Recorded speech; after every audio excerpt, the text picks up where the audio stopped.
everyone, and welcome back to Happening by Chance. My name is Mariana, and today I am here with my MINCHIATE deck collection. So, if you watched my previous video, I told you that the next video was going to be another Marseille tutorial kind of a thing. So, I have a video that I am currently editing about an easy exercise to practice reading Marseille, and I filmed that since before my surgery, and I was going to edit it and post it. I wanted to post it, schedule it to post it while I was in the hospital, but I didn't have time to edit. So I'm currently editing it, but I haven't finished.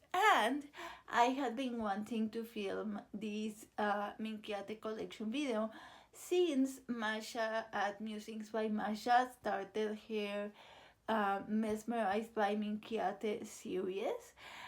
And today, Anima at Taproute Tarot uploaded her MINCHIATE collection, and so I got inspired to film my VR to that. So if you're watching this video, probably you already know what MINCHIATE is, but in case you are watching my video and you don't follow Mascha or you don't know what MINCHIATE is, then just a quick recap. MINCHIATE is a historical form of tarot that consists of 97 cards.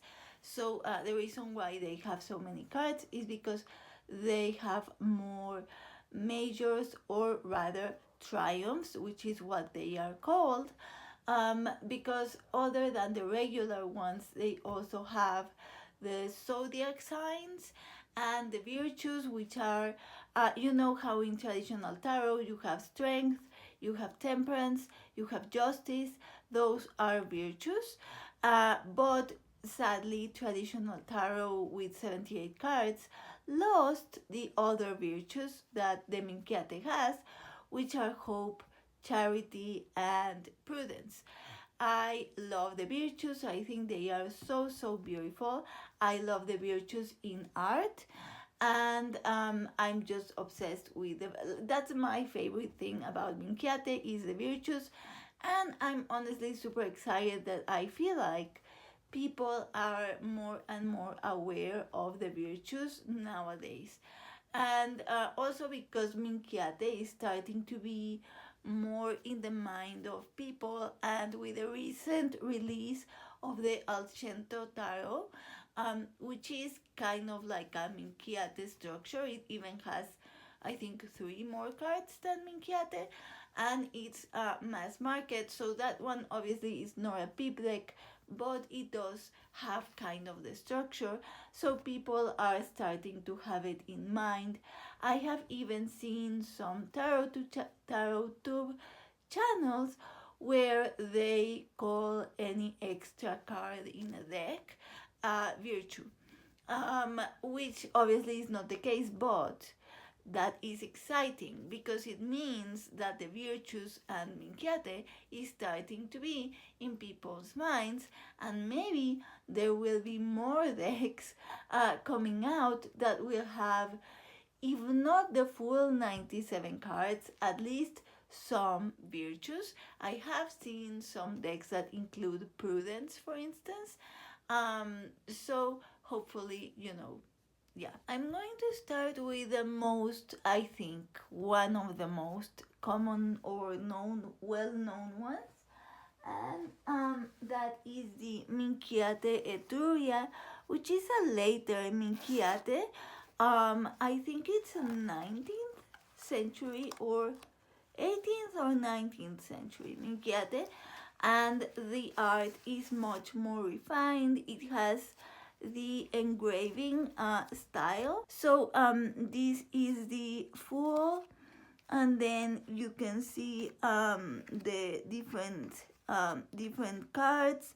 So you have obviously the pips, you have fortitude. The pips, some of the pip cards have funny animals in them. I really love the MINCHIATE decks that have the faces in the coins. Am I in frame? Yes, I'm in frame. Okay. And let's see. Okay, no, I'm not. So for instance, this one is hope, I think. And I'm not going to try to find, I was going to try to find, see, this is fire. Oh, it also has the 4 elements. I was going to try to find some other virtues and stuff, but I don't know if I will. Okay, this is like a fun thing. Okay, so MINCHIATE, the first time I heard about it and I watched a video about it, they mentioned that MINCHIATE means little shit, and that the MINCHIATE was like the tarot for the people. You know how in history, in the past, before they had common access to books, they would use art to teach the people concepts that they had to learn. So for instance, in churches, they would have paintings that would teach the people about how they should behave according to, you know, the Christian culture, but also teach them different things, like different allegories, different concepts that they should learn. In Mexico, for instance, when after the conquest, the Spanish, or rather the Castilians, would force, obviously, the churches and everything was built under forced labor by the indigenous people, obviously. There is a 16th century convent near where I live, super beautiful. I visited recently, and they have a lot of paintings there or sculptures that they used to teach the people about like to impose Christianity, right? But I am going on a tangent. My point being that art was used to teach people concepts before the common access of books and libraries and all that type of thing. And so tarot cards were a form of that. So you know how a lot of people say that tarot cards contain a lot of secrets, and that's not really true, but it's also not untrue. Okay, so here's the thing. So they do contain information that was used to teach people concepts. The triumphs or the majors were allegories that were well known at the time, so people would know what they meant. So the information was not a secret, right? It was known. So they contain secrets nowadays, because nowadays we see the allegories and we think they are mysterious because they are not well known in our contemporary age. But if you go back, we were to travel back in time to the Renaissance, they would know what the allegories meant, because they come from common concepts from classical art, from even like Greek gods, or classical philosophy, that gets translated into medieval and then Renaissance philosophy, and they would know. So they don't contain secrets, in the sense that in the past, obviously, they weren't secret, and they're not secret in the sense that you can learn them now. But people say secrets because now we don't understand them. All that to say that, again, tarot cards were containing information of common concepts that people would have to learn or would know. Coming back to the MINCHIATE, when I first learned about MINCHIATE, again, before I started reading more, just the first video that I watched, they were saying how it was the tarot of the people, which is why most MINCHIATE decks are very poorly produced, like others I will show in the video. They weren't as fancy as this one, and which is why it has so many concepts. Other than the allegories, it also has the elements, it also has the virtues, it also has a lot of different concepts that are important to learn. But coming back to it, and the reason why this card just sent me on a tangent that is going to make the video longer is because when I first learned that it was the tarot of the people, that it meant little shit. Or I just should make a parenthesis here to say that not all authors agree with that. You can do your own research. I'm just saying it because I'm telling you the story of when I first came across Minchiate. So, they were saying, oh, it's the tarot of the people, la la la, and they were doing the flip through. And when they came to the wheel, if you see tarot, at the top of the wheel, it has the emperor, right? So at the top of the wheel in Minchiate, you have the donkey with the emperor elements. Now, I have seen authors say that this warns about the risk of ambition, right? Because if you rise to the top, if you're too ambitious, you have the donkey and then you can fall. But the first time I came across Minchiate, when I heard this concept of the tarot of the people, and when I heard the name little shit, that was very satirical. When I saw this, in my mind, it was satire. So in my mind, it's making fun of the emperor, right? Because it's a donkey. I have never seen anyone mention this, any author, anything. Like, I'm not saying that's fact.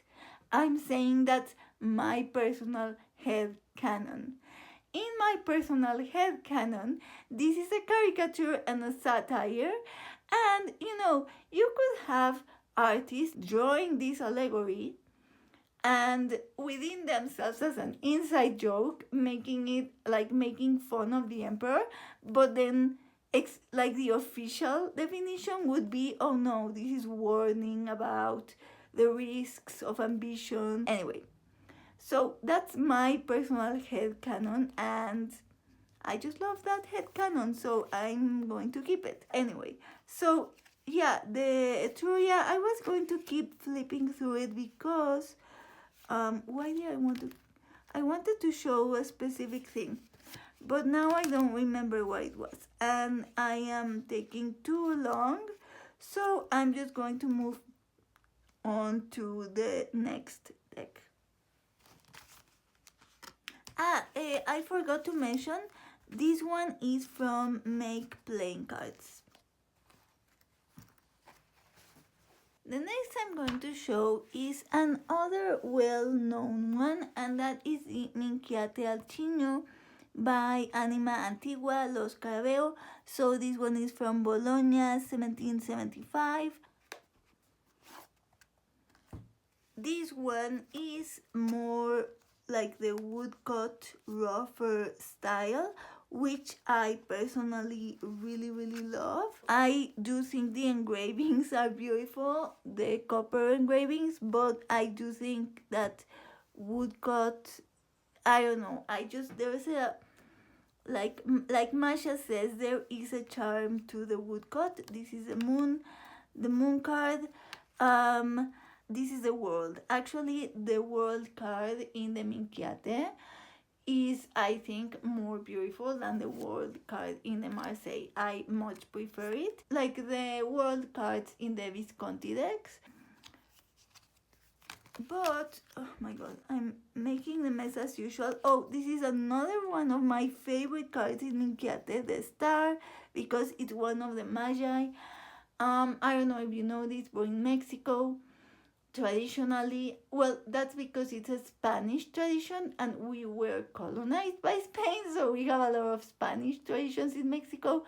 But traditionally, instead of Santa Claus, the Magi are the ones who bring the gifts, and they bring them during Epiphany. So it's January 5th, you put your letter in at night, and then January 6th, you get your presents from the Magi. And so I have always loved them, and my mom loves the Feast of Reyes Magos. It's her favorite in the whole world. She adores Reyes Magos. So I really love the Magi card because it's just very special. I feel like the allegories are more traditional in Minchiate, which is why I like them. Here you have love instead of the decision thing that is now the more common definition for the lovers. And then you have the Tower here, which I really need to learn to read more about Minchiate, because again, the first time I learned about Minchiate, which was just one single source and a video at that, they were mentioning that this was like Adam and Eve being expelled from paradise, but I don't know if that's the case. Here you have Prudence. Oh, I have a funny story about Prudence. Wait, I want to tell it. So, when I was in high school in Mexico, my algebra teacher he was a nerd, he was a geek, and he was super, one of those teachers that has funny quirks and funny weird things that they do different than other teachers.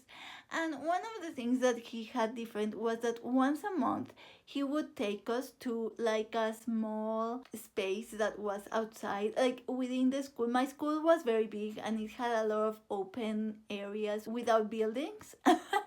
And so there was a small space with a circled bench, like in the old days where the teacher would teach the students, like in the old days, in the Greek days, that type of thing. So once a month he would take us there to teach us about something about life, just like random things about life.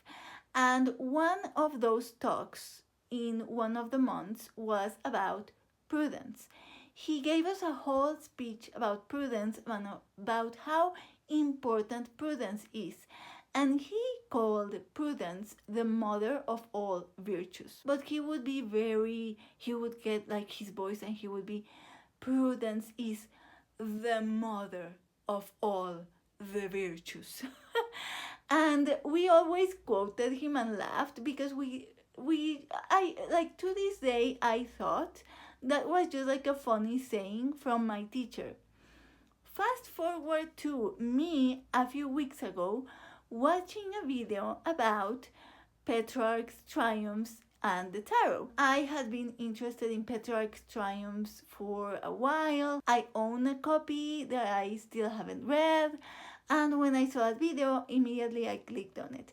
So I was watching that video, and they were saying about how, Petrarch's triumphs are very much like the genesis of Renaissance philosophy, and Petrarch was a super friend of the Viscontis, and how it's super possible that, his triumphs are the origin of the triumphs in the tarot, at least some of the triumphs. And I think it was in that video that they mentioned that prudence is the mother of all virtues.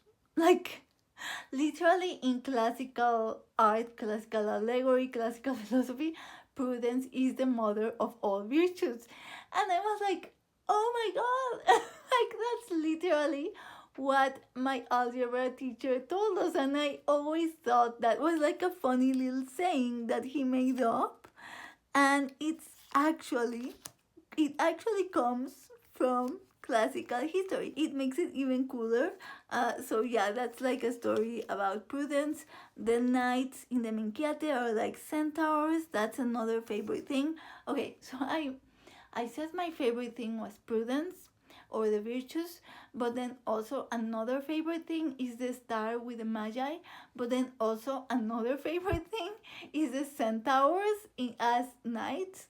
And then another favorite thing is one that I haven't come across, but I'm not going to keep showing this deck because we are going to be here forever. So I will move on to the next deck. Oh, and these are the backs in this one. It just says Cigno, and I just noticed because this has like the little dots like the other Bolognese tarots, and this one is from Bologna, so that's a cool element. The next deck I'm going to show is the Tarocchi Minchiate di Bomarzo, which I've been following Amparo since she was creating this deck. thanks to Meg at Rose Honey Ritual. I have to give her credit. She was the one who sent me Amparo's account when she was just starting to paint this deck. So I followed the whole creation process. And then she launched a Kickstarter campaign that I backed immediately. And sadly, that campaign wasn't successful. And I was super sad. I was heartbroken. I had been promoting that deck on Discord, on Instagram, everywhere, talking about it. And no one showed interest, and it didn't fund. And so she went back and did some research about like how to improve the campaign so it would be funded, because she had already had a previous successful Kickstarter campaign with another Minchiate deck that I don't own. So she relaunched the campaign with a new goal, and I again backed it, and it funded. And I was super happy. And I also promoted that on Discord, on Instagram, like everywhere. I was talking about that deck. No one really was paying attention, and I think that's because Minchiate wasn't really like in people's minds when this campaign was. I mean, in the minds of people in general in tarot too. So no one really paid attention. And now everyone loves this deck. Anyway, so the Minchiate di Bomarzo is so this is not a historical deck in the sense that there is no historical deck called Tarocchi Minchiate di Bomarzo. Actually, when the campaign was funding, it was just called Colorful Minchiate, and then the name was added. So there is no historical deck called Minchiate di Bomarzo, but it is based on historical patterns. So it is very historical in its depiction, but she called it Tarocchi Minchiate di Bomarzo because she lives in the town of Bomarzo in Italy. Amparo is from Chile, but she lives in Italy, and this actually is a depiction of Bomarzo in the world card. And oh my god, I have to move it along because I'm taking so long. So this is just, as you can see, a colorful Minchiate. These are the backs. As was the name of the Kickstarter, it's so pretty because it has some details with foiling, but it's just some details. It's not overdone, and the colors are fantastic. This is entirely hand painted. As I told you, I followed her through the process of painting it. So she painted this with, I want to say, watercolors. I think it was watercolor, but don't quote me on that. It was a water-based technique. But so it was entirely hand-painted, and then just the post-production was done digitally. Obviously, she had to do vectors for the foiling and stuff. Maybe there was some color correction, but it's entirely hand-painted. And I don't know, just in the age of AI, I'm just very partial to handmade things. So I'm not going to show everything. Because also I've talked about this deck ad nauseum in my channel. Like, I think I show it in every single video. I will just tell you what my other thing about Minchiate is, and that is actually like this historical debate. There are different authors with different interpretations. At the beginning, you don't have the Popes, you don't have the Pope, you don't have the Empress, you have different cards. And the way I first learned it, it was you have the Grand Duke, and here's my favorite bit, the Emperor of the East and the Emperor of the West. I just adore that detail because I feel like I haven't read as many just straight up tarot history books, but I do read a lot of history. And I love that I have learned a lot about tarot history by reading history books, you know. And of course, like, it's very well known that there was a time when the empires in Europe, before it was Europe, they split. I just think, for me personally, because again, I've seen people that have different interpretations. Historians, authors have different interpretations. In my mind, personally, to me, I like the Emperor of the East and the Emperor of the West, because I think it is a very plausible detail, because you did have an emperor in the East and an emperor in the West. So it's a very historical detail that I think is very cool, and that I think could date Minchiate to earlier. But I'm not a historian, so I'm not going to go with speculation, because I really don't like that type of speculation that is done, especially in the tarot world, where there are so many tarot history books that just claim things without sources, and I don't know, I just don't like it. So I'm going to stop speculating. And this one is etched in this deep blue. The next one I'm going to show, I'll try to go quick because it's very different. It's actually a French Minchiate, and I showed it in my previous video.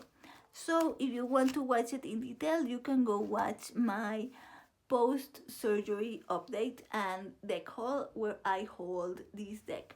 So this is the Francois de Poilly Tarot, which is a Minchiate. I showed it, as I said, in my previous video, and the coolest thing about this one is that it, in the triumphs, it includes gods, it has Mercury, it has, Fortuna, which is arguably included in every deck, but it also has the senses. So here you have the sense of touch, here you have the sense of taste, here you have it's no longer in order, but other than the senses, you also have the ages of man. So here you have the age of childhood, and here you have adolescence, and here you have like maturity, and you have old age. Here's Fortuna, here's Fortitude, Hope. I don't know where I left the other senses, but you also have, the sense of smell, the sense of sight, and the gods. Like here you have love, which is, Cupid. Here you have Mercury, and this jester, and then the courts are based on the known continents at the time. So you have courts for America, and then you have courts for Europe, and you have courts for Africa, and you have courts for Asia, which I think I skipped. And then the minors, because it's a French deck, are minor suits. So that is the Poilly, Francois de Poilly deck, which I think is awesome, very cool, and I cannot wait to try it out. I think it's going to be really fun to read with. These are the backs, and you can get this one in the Cartomancer's website. I will leave information down below. And then the final one that I'm going to show is just a bonus, because it's not an actual Minchiate, it's a contemporary deck that actually Aina also showed in her video, because it was created following a Minchiate structure, and it is the Tarocchi Mr.Friborg. This was a tarot, but it had an expansion pack to make it a Minchiate, which of course I got because I had to. And but yeah, it's a contemporary deck, so the pips are not very traditional I've actually haven't read with it because I feel like I'm waiting for the fall. And also because it's very sticky and I hate that. It's just hard to use. So here you have the Hermit, but as you can see, it's the traditional depiction of time with the old man, and you have like Fortuna for the fortune wheel. You have like the fortitude.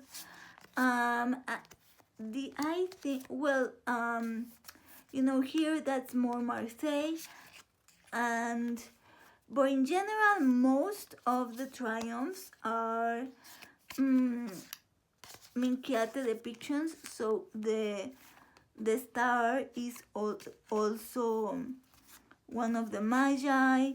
The world card sadly is a Marseille world because, as I said, I think the Minchiate world is way prettier.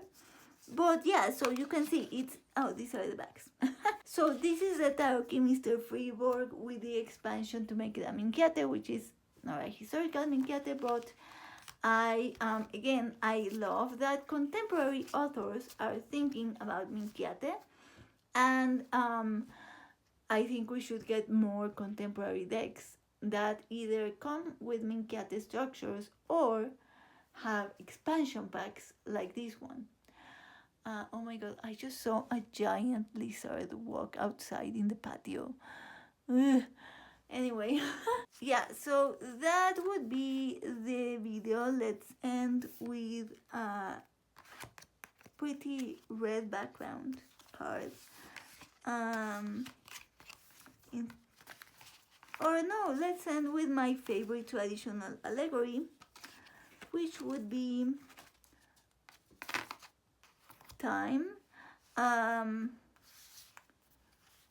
which then transformed into the Hermit. Anyway, so this was my Minchiate collection. Clearly, I don't know how to make a short video. I hope you enjoyed it. I'm going to go because I have to go eat.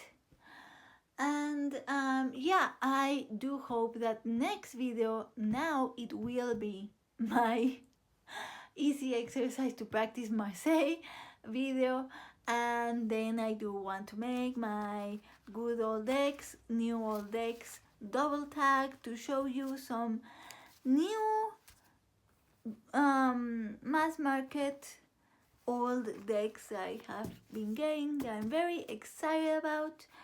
And yeah, thank you so much for watching. I look forward to reading you in the comments. Remember to do your own research and not listen to my headcanon ramblings. Well, oh yeah, so I will see you soon with another video, and in the meantime I wish you happy reading, whether that be card reading, book reading, weather patterns, charms, dice, whatever form of reading you prefer.